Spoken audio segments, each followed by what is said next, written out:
Hey everybody, this is Terez Paylor, and you're watching another edition of Chiefs Daily.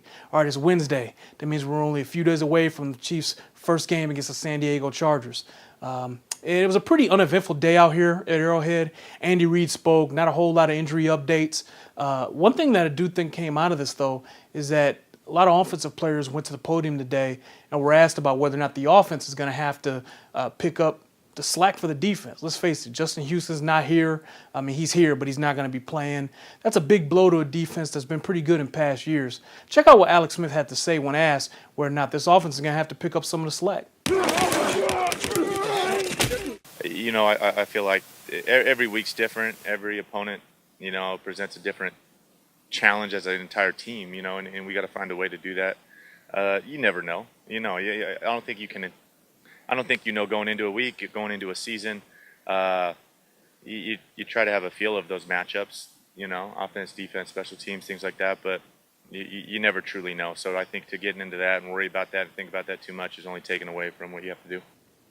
Now, we also had a chance to talk to Jeremy Maclin, and I think if this offense is going to live up to its potential, Maclin's going to have to do his thing. But it's not just him.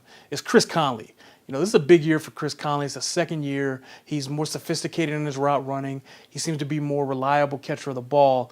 And if he emerges as a legitimate number 2 receiver, I actually think this offense can go to another level. Check out what J-Mac had to say about Chris Conley's development this year and how he's looking. I mean, it's night and day. So I think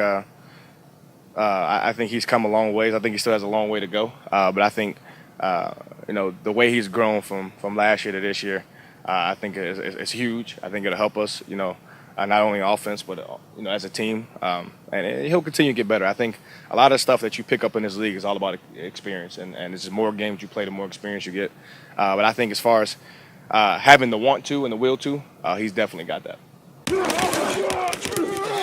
All right, just a few more things. I wrote a story about Ross Travis, the tight end. If you notice, he's wearing number 88, hallowed number here, and he's playing the same position as Tony Gonzalez. I actually asked him about that, and if he feels any pressure, make sure you go to kansascity.com to read that story. I thought it was a good interview. Remember, go to kansascity.com for all your Chiefs news, and remember to download our Red Zone app. You can get that from iTunes or the Google Play Store, so check that out. For the Star, I'm Terez Paylor. I'll see you guys tomorrow.